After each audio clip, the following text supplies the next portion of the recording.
Dalam sejarah pemikiran, ekonomi, dan politik, sedikit pertarungan gagasan yang semendalam dan selebar pengaruhnya seperti peperangan intelektual antara Adam Smith dan Karl Marx. 1. Berbicara tentang kebebasan pasar, mekanisme tak terlihat yang mengatur permintaan dan penawaran. Satu lagi mengangkat kritik tajam terhadap eksploitasi dan memanggil revolusi kelas. Hari ini, kita tidak sekedar membandingkan teori, kita akan menelusuri bagaimana teori-teori itu berubah menjadi kebijakan, revolusi, dan konflik global. Dari pabrik berasap di Inggris sampai gudang otomatis di era digital, dari revolusi Bolshevik hingga kebangkitan kapitalisme negara modern. Mari kita mulai ronde demi ronde dan biarkan bukti sejarah memberi suaranya.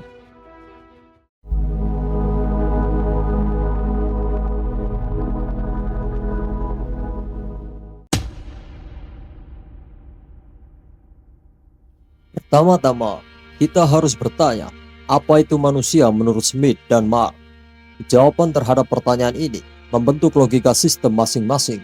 Adam Smith yang menulis The Theory of Moral Sentiments dan The Will of Nation melihat manusia sebagai makhluk yang mengejar kepentingan diri, tetapi bukan monster egois tunggal.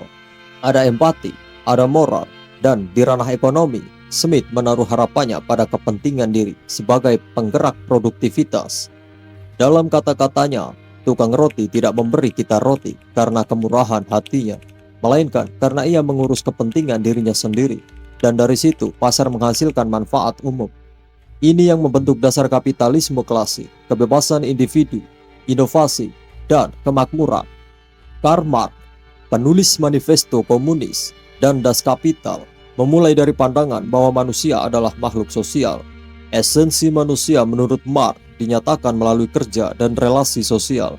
Kapitalisme, kata Marx, memaksa manusia menjual tenaga kerjanya hingga terasing dari hasil kerja, dari proses produksi, bahkan dari dirinya sendiri. Dia menyoroti bagaimana struktur sosial mengubah perilaku dan kemungkinan manusia. Untuk memvisualkan perbedaan ini, bayangkan dua musik.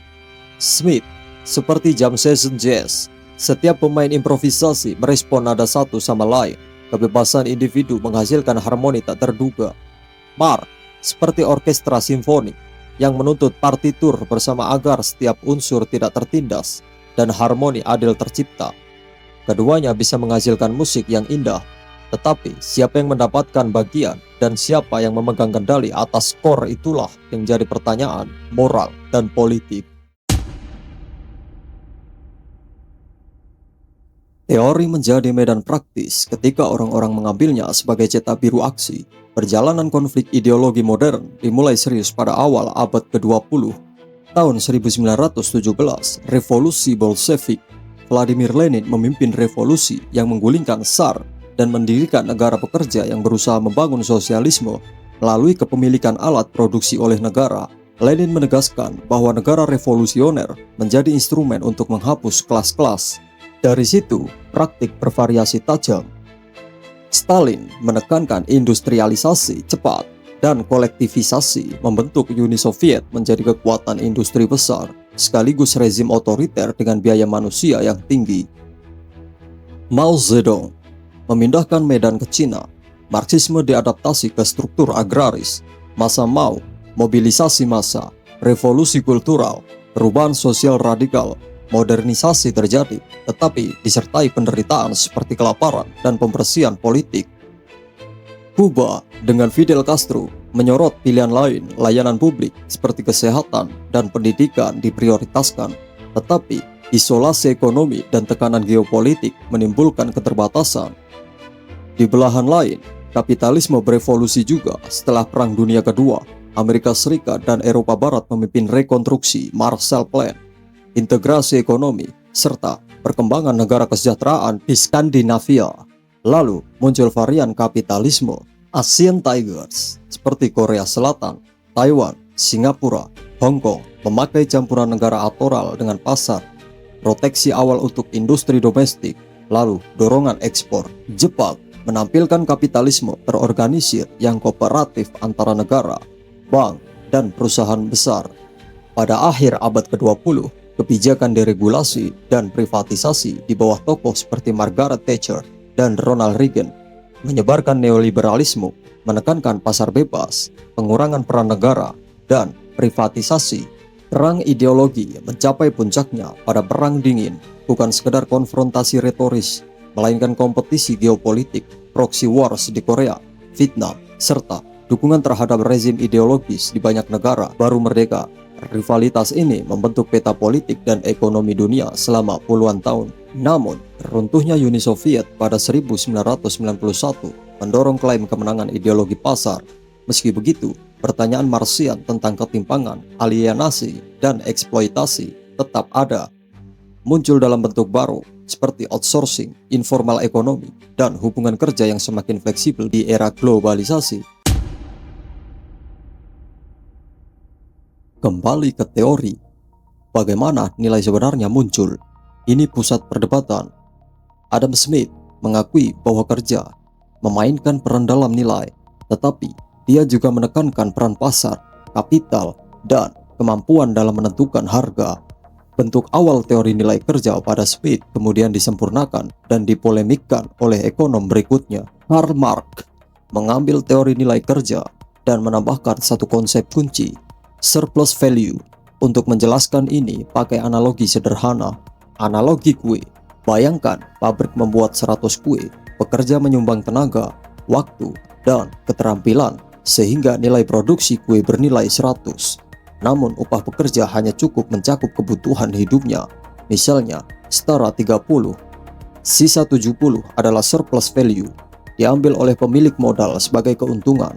Marx berargumen bahwa selisih ini bukan sekedar kompensasi wajar.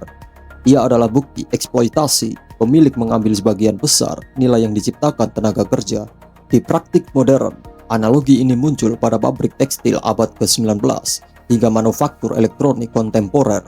Tenaga kerja padat, nilai seringkali menerima sebagian kecil dari nilai akhir yang dijual di pasar global. Sisanya mengalir ke pemilik modal, brand internasional, distributor, dan jaringan finansial. Smith akan menyorot peran risiko, akumulasi modal, dan insentif pengusaha dalam menciptakan nilai dan kemajuan teknis. Marx menekankan struktur relasi produksi, siapa yang memiliki alat produksi, siapa memutuskan apa yang diproduksi. Jawaban atas pertanyaan-pertanyaan ini menentukan apakah sistem itu adil atau menindas. Adam Smith mempercayai invisible hand atau tangan tak terlihat, mekanisme pasar yang lewat kepentingan diri dan kompetisi, mengarahkan alokasi sumber daya. Jika pasar bekerja, harga merefleksikan kelangkaan, dan insentif mendorong efisiensi serta inovasi. Namun, pasar yang punya kelemahan, informasi tersebar, eksternalitas muncul, dan konsentrasi kekuasaan dapat mengubah permainan. Monopoli dan oligopoli dapat memanipulasi harga, mengurangi persaingan, dan menekan upah. Marx menilai bahwa pasar bukan bertindak netral. Ia memunculkan krisis berkala dan menempatkan kepemilikan alat produksi sebagai pusat masalah.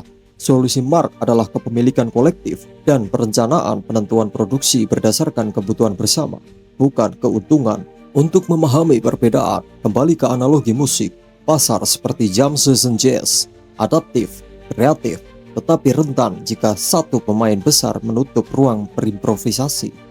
Perencanaan terpusat seperti partitur simfoni, koordinasi tinggi, cocok untuk proyek besar, industrialization, tetapi beresiko kehilangan ketepatan informasi mikro dan motif preferensi konsumen.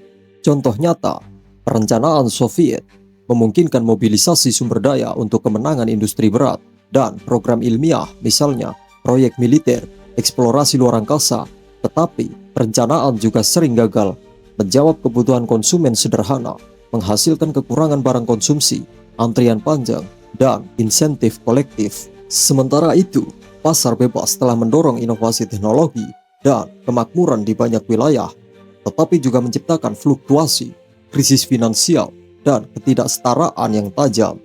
Pilihan praktis seringkali menjadi kompromi, intervensi negara untuk memperbaiki pasar, seperti regulasi, jaminan sosial, atau campur tangan pasar dalam ekonomi terencana. Pertanyaan keadilan sosial, siapa menikmati hasil kemajuan? Menjawab bagaimana teori diterapkan. Inggris abad ke-19, revolusi industri membawa produksi massal dan kemakmuran nasional, tetapi kelas pekerja banyak yang hidup dalam kondisi menyedihkan. Jam kerja panjang, gaji rendah, sanitasi buruk, ini melahirkan gerakan buruh dan reformasi legislatif. Di sini, Marx mengklaim tentang eksploitasi menemukan bukti empiris. Skandinavia menunjukkan jalan lain, model pasar yang dipandu dengan negara kesejahteraan, pajak progresif, layanan kesehatan universal, pendidikan tinggi terjangkau. Hasilnya, tingkat kemiskinan rendah, mobilitas sosial lebih tinggi, dan ketidaksetaraan relatif terkendali. Model ini menunjukkan bahwa elemen-elemen Smithian, pasar untuk efisiensi, bisa dikombinasikan dengan tujuan egalitarian. Kuba menonjol dalam capaian sosial, akses pendidikan dan kesehatan yang luas, namun pembatasan pada sektor swasta, embargo internasional, dan keterbatasan ekonomi menyulitkan peningkatan standar konsumsi yang luas.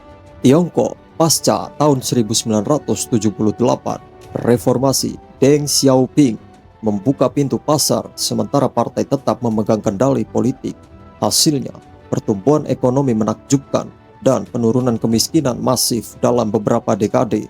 Namun, ketimpangan regional, urbanisasi cepat, dan kontrol politik tetap menimbulkan kritik terkait kebebasan dan distribusi kekayaan.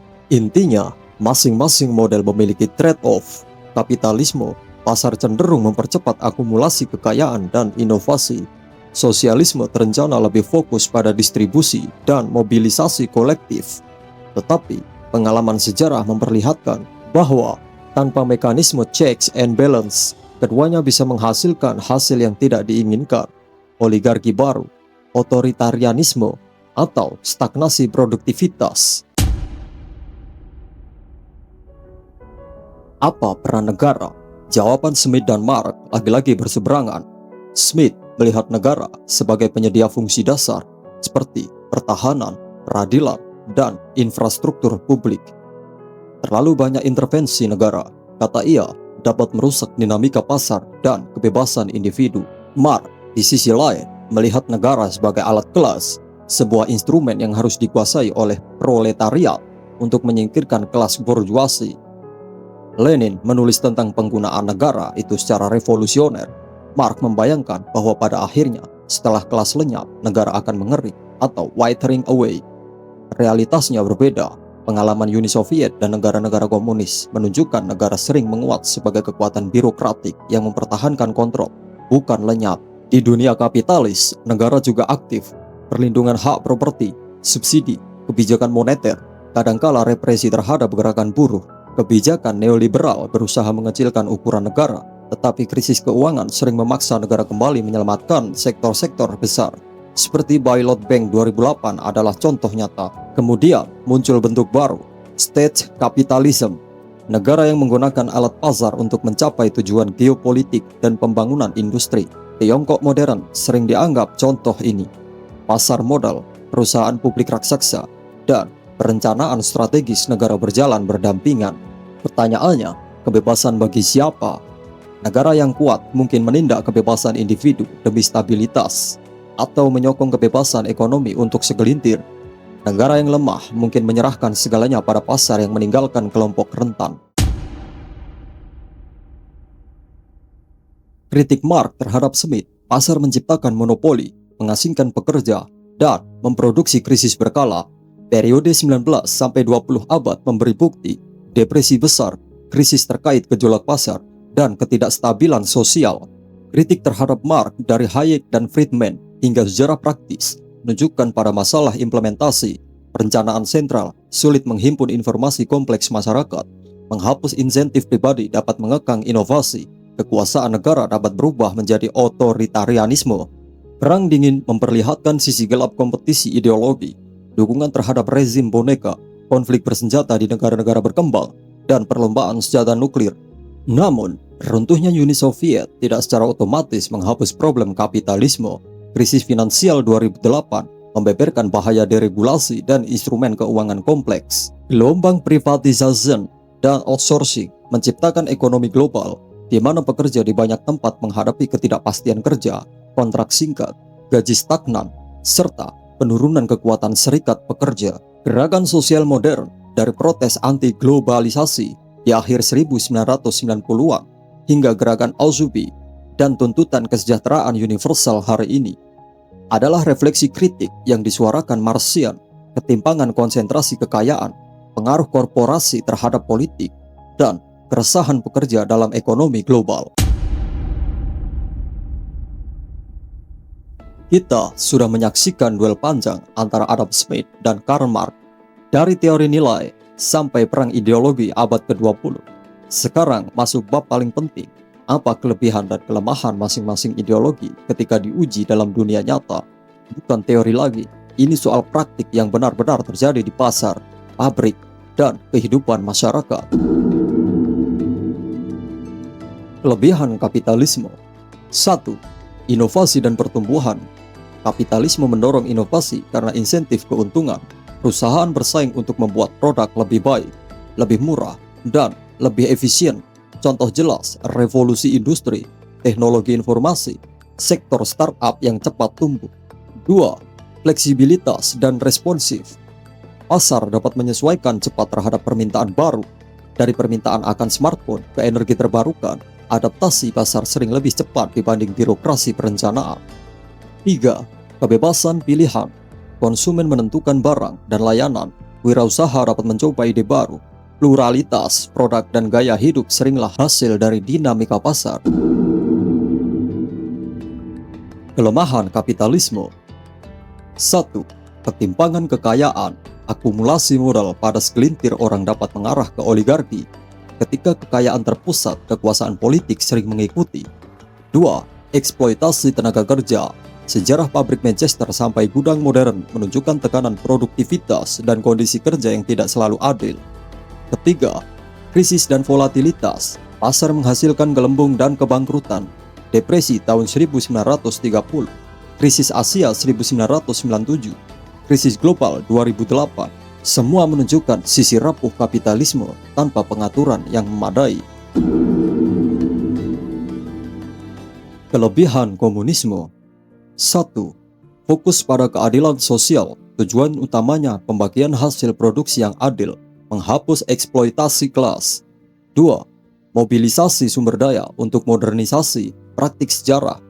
Uni Soviet dan Tiongkok mampu mendorong industrialisasi besar-besaran dan proyek pembangunan penting lewat perencanaan terpusat. 3. Layanan dasar yang merata. Negara sosialis cenderung memprioritaskan pendidikan, kesehatan, dan perumahan yang lebih terjamin untuk banyak orang. Contoh seperti pencapaian kesehatan atau kebijakan sosial Kuba. Kelemahan komunisme. 1. Sentralisasi kekuasaan. Kepemilikan negara atas alat produksi sering berkolerasi dengan konsentrasi kekuasaan politik, memunculkan risiko otoritarianisme. Kedua, kurangnya insentif inovasi. Sistem yang menghapus reward personal bagi inovasi berisiko menurunkan motivasi individual dalam jangka panjang. Ketiga, inefisiensi perencanaan.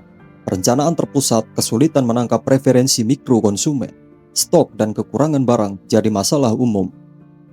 Keempat, potensi represi. Dalam praktiknya, banyak rezim yang mengklaim mewakili kepentingan rakyat, kemudian mengekang kebebasan politik dan mengkonsolidasikan kekuasaan. Kapitalisme unggul dalam inovasi, tapi lemah soal pemerataan. Komunisme unggul dalam pemerataan, tapi lemah soal inovasi. Kapitalisme menghasilkan pilihan berlimpah dan kekayaan, tetapi juga kecemasan ekonomi dan ketimpangan. Sedangkan komunisme menawarkan keamanan dasar dan solidaritas, namun sering mengorbankan kebebasan politik dan dinamika kreatif pasar. Akhirnya, yang jadi pertanyaan praktis, di mana kita memotong dan mengombinasikan elemen-elemen ini untuk menciptakan sistem yang efisien sekaligus adil. Jadi, siapa yang menang? Jawabannya tidak sederhana. Dunia modern menampilkan hybrida, negeri yang memadukan pasar dengan kebijakan sosial, negara yang memakai pasar untuk tujuan nasional, dan pasar yang butuh aturan agar berfungsi bagi banyak orang, bukan hanya bagi segelintir. Warisan Adam Smith masih hidup saat kita melihat bagaimana pasar mendorong inovasi dan menciptakan kekayaan. Warisan Karl Marx tetap relevan ketika kita mempertanyakan siapa menikmati kekayaan itu. dan bagaimana struktur ekonomi menciptakan ketidaksetaraan. Pertarungan terbesar bukan soal memilih ideologi murni, kapitalisme total ataupun komunisme total, melainkan bagaimana masyarakat memilih kompromi yang menjaga efisiensi sekaligus menjunjung keadilan. Ini adalah debat moral, politik, dan praktis yang akan terus berlangsung.